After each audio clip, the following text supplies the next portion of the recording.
Hello. Geography की वो हो रही है।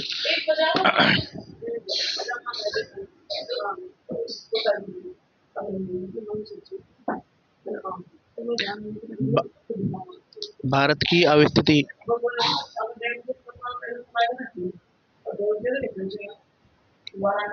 ब- भारत की अवस्थिति।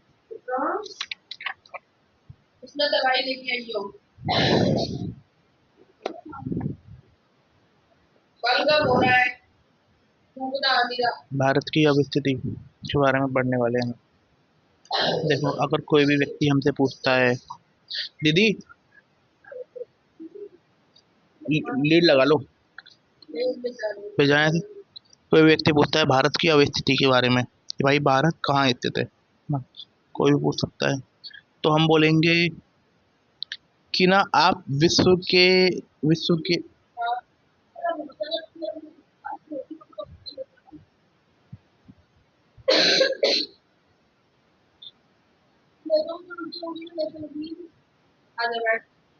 देखो, भारत की अवस्थिति के बारे में पढ़ने वाले हैं। भारत कहाँ स्थित है, कोई व्यक्ति पूछता है भाई भारत कहाँ स्थित है, भारत के बारे में हम सबसे पहले क्या बोलेंगे, भारत कहाँ स्थित है। हम बोलेंगे कि अब हम फॉरेन कंट्री में रहते हैं, बोला इंडिया, वो मतलब इंडिया कहाँ स्थित है, तो वो हमसे पूछेगा कि हम पूछेंगे भाई एशिया में, तो हम साउथ एशिया में है। वर्ल्ड में हम नॉर्थ ईस्ट हेमिस्फेयर में।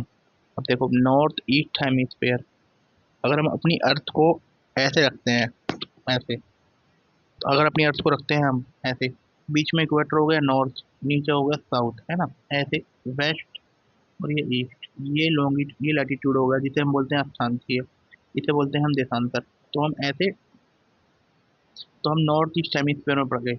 नॉर्थ ईस्ट हेमिस्फेयर में यहाँ पर भारत है, यहाँ पर भारत है, यहाँ पर अंडमान निकोबार है, 872 किलोमीटर दूर इक्वेटर की दूरी है। ठीक है, अब है ना, ये हो गया। अब भारत की, जहाँ भारत है उसको, भारत को क्या फायदा है, कोई भी पूछ सकता है कि जहाँ भारत है उसको, भारत को क्या फायदा है।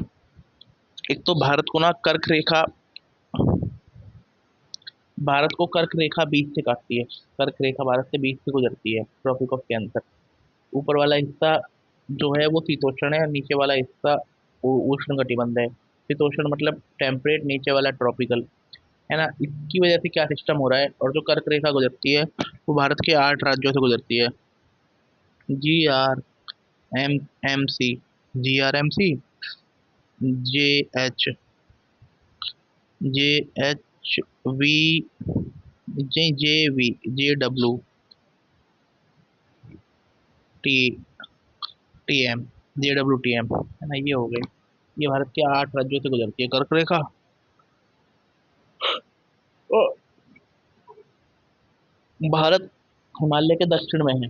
भारत हिमालय के दक्षिण में है, तो मतलब हिमालय के नीचे हो गया भारत। तो क्या होता है, जो हिमालय के दक्षिण में है ना, इसी कारण जो भारत में कर्क रेखा, जैसे भारत में जो दो क्लाइमेटिक जोन है, दो शीतो दो भारत शीतोष्ण, दो शीतोष्ण कटिबंध में है भारत। तो भारत दो प्रकार की कृषि कर सकता है ना। तो भारत में मतलब दो प्रकार की वेरिएशन है ना, डाइवर्सिटी है, तभी तो डाइवर्सिटी है। तो हिमालय हो गया, अगर हिमालय, हिमालय हो गया, हिमालय के हम नीचे हैं, तो हिमालय के नीचे, हिमालय के दक्षिण में, उत्तर में। तो जो जो साइबेरिया से शीत पवनें आती है ना, जो साइबेरिया से शीत पवनें आती हैं, वो जो साइबेरिया से शीत पवनें आती हैं वो हमारे मैदानी इलाकों में, या तुम्हारा तलहटी में जो शिवालिक का क्षेत्र है वहां पर प्रवेश नहीं कर पाती। साइबेरियन शीत पवनें वहां पर प्रवेश नहीं कर पाती, है ना। और इसी कारण भारत में, और हिमालय के कारण ही भारत में मानसूनी जलवायु का विकास हुआ है।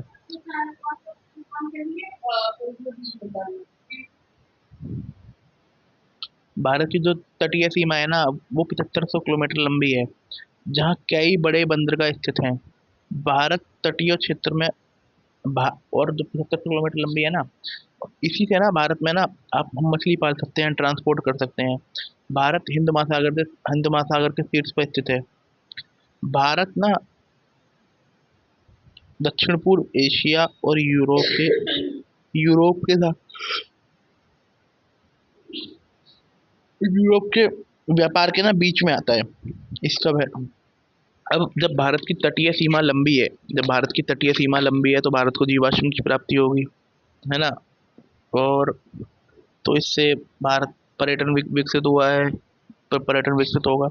पर इसके दो नुकसान भी हैं। नुकसान, पहला नुकसान तो भाई ये हो गया कि सुनामी आ जाती है, ग्लोबल वार्मिंग हो रही है।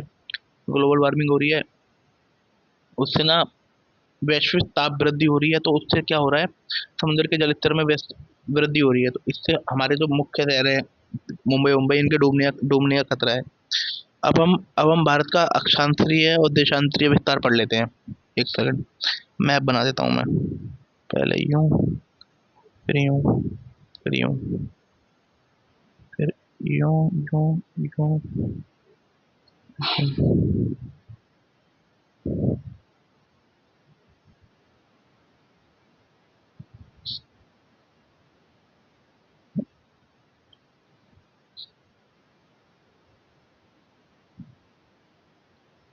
ऐसे ही यहाँ से यूं,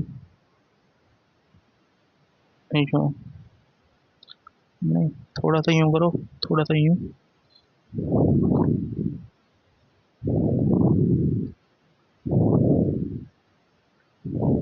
ये नेपाल हो गया, ये सिक्किम हो गया।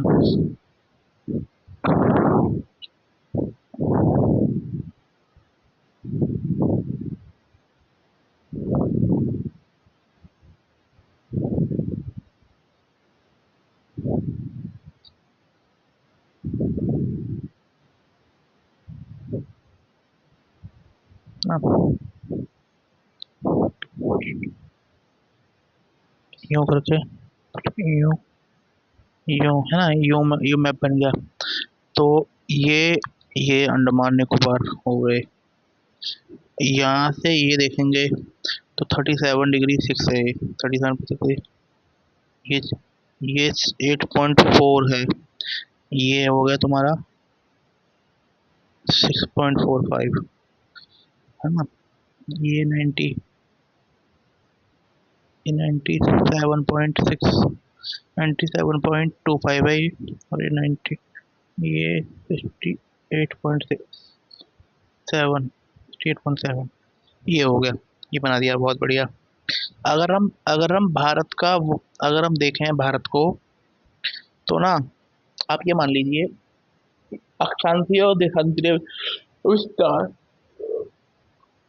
तो बहुत टाइम तक मुझे इंग्लिश में तो पता था लैटिट्यूड, जो इक्वेटर वाली लाइन है वो लैटिट्यूड हो गया। और हिंदी में मुझे थोड़ा कंफ्यूजन होता था। तो देशांतरीय को, लैटिट्यूड को हम बोलते हैं अक्षांशीय, और देशांतर को बोलते हैं हम लॉन्गिट्यूड। जो भारत का देशांतर विस्तार है ना, वो वो 68.7 ईस्टर्न हेमिस्फेयर से ले तक 97.25 ईस्टर्न हेमिस्फेयर तक है। और जो भारत का लॉन्गिट्यूड विस्तार, जो भारत का लैटिट्यूड विस्तार है ना, ये मान लीजिए आप 37.6 से ले तक, 37.6 नॉर्दर्न हेमिस्फेयर से ले तक। अगर आप मुख्य भूमि लोगे, मुख्य भूमि जैसे कि कन्याकुमारी तक, अगर आप इंदिरा कोल से कन्याकुमारी तक लोगे, तो 37 से शुरू, तो 8.4 से शुरू होकर 37.6 है। परंतु आप ग्रेट निकोबार से लोगे, जो जहाँ भारत का एंड हो रहा है, जो भारत का लास्ट वो है, जहाँ से इक्वेटर की दूरी महज 870 किलोमीटर रह जाती है, तो उससे हमें 6.45 हेमिस्फेयर से ले तक 37.6 हेमिस्फेयर, 37.6 डिग्री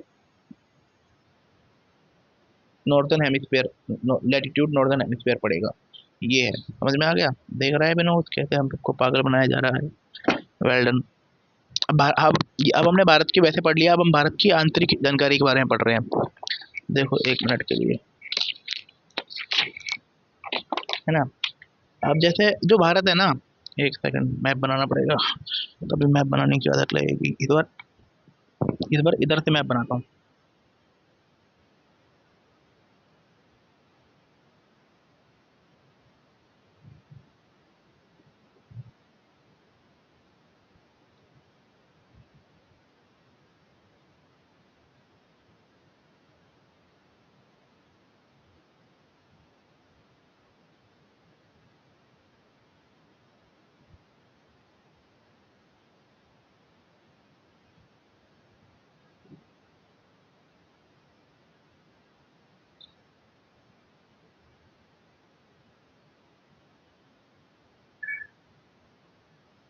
देखो गलत बना है, चलो ठीक है इतना दिख रहा है बट देखो जो भारत का सबसे उत्तरी पॉइंट है वो है इंदिरा कोल, वो पीओके में है।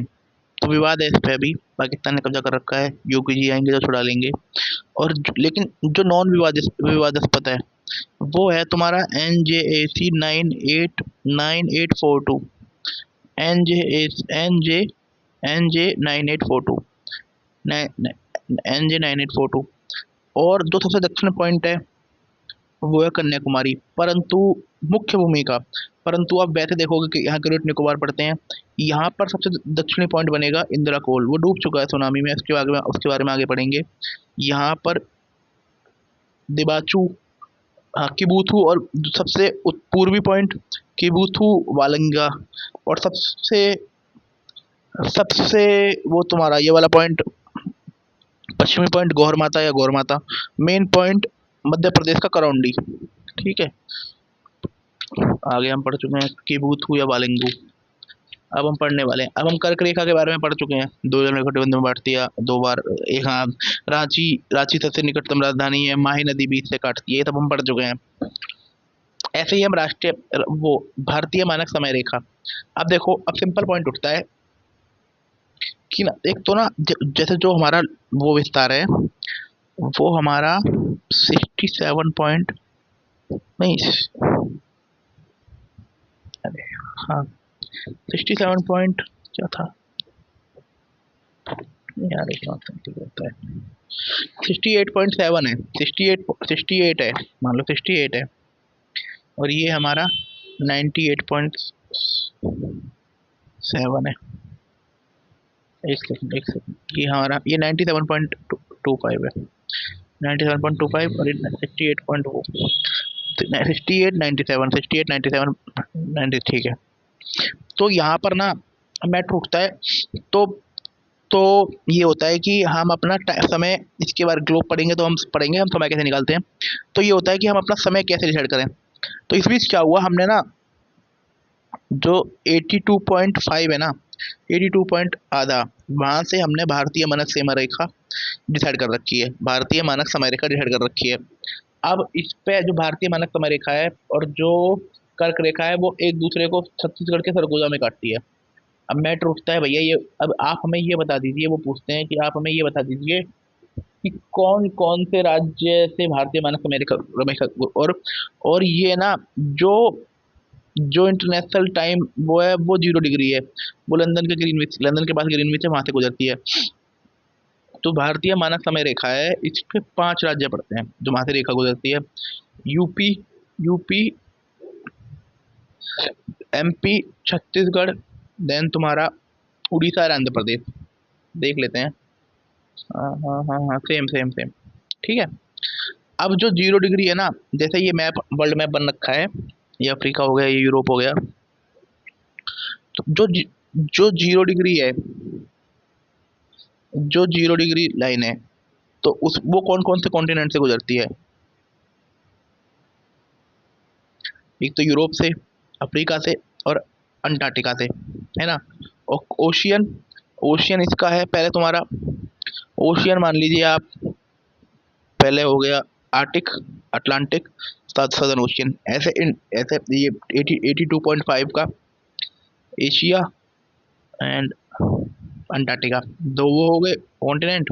देन ओशियन हो गया आर्टिक, एशिया एंड वो Indian ocean and southern ocean, ये सब हो गया, ठीक है, ये पढ़ चुके हैं आगे। ठीक है, भारत का क्षेत्रफल 32 लाख 8 7 किलोमीटर, 8 8 7 किलोमीटर, 32 लाख 8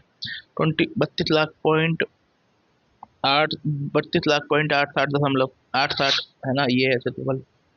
तो और जो विश्व का 2.4 है, 8वां स्थान है, पता है, अर्जेंटीना है हमसे ऊपर, रशिया है, कनाडा है, चाइना है, यूएसए है, ब्राजील है, ऑस्ट्रेलिया है ना, और फिर हमारे नीचे अर्जेंटीना है।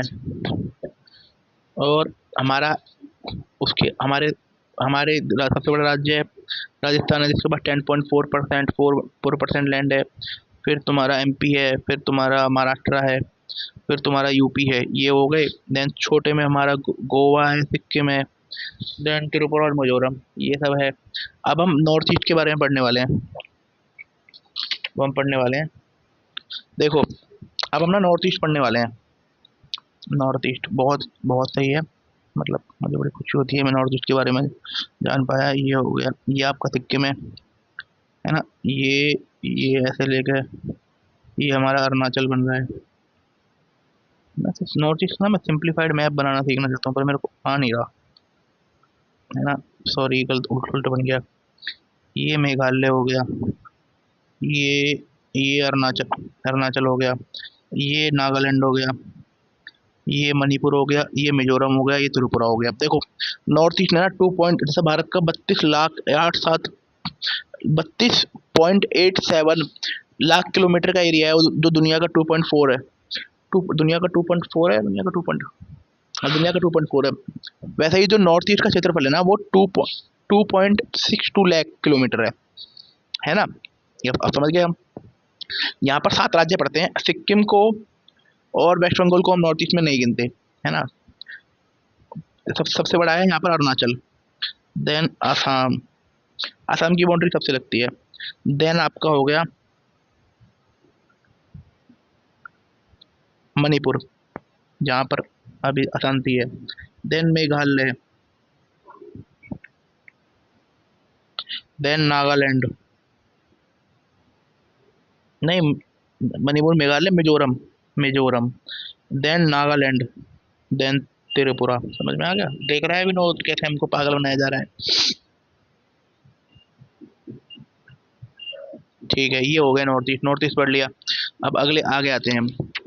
अब हम ना भारत की सीमाओं पर आते हैं, भारत की सीमाओं पर। कल भी हमने पढ़ा था, अभी भी हम पढ़ रहे हैं, अब हम भारत की सीमाओं पे आते हैं, बहुत इंपॉर्टेंट पॉइंट है।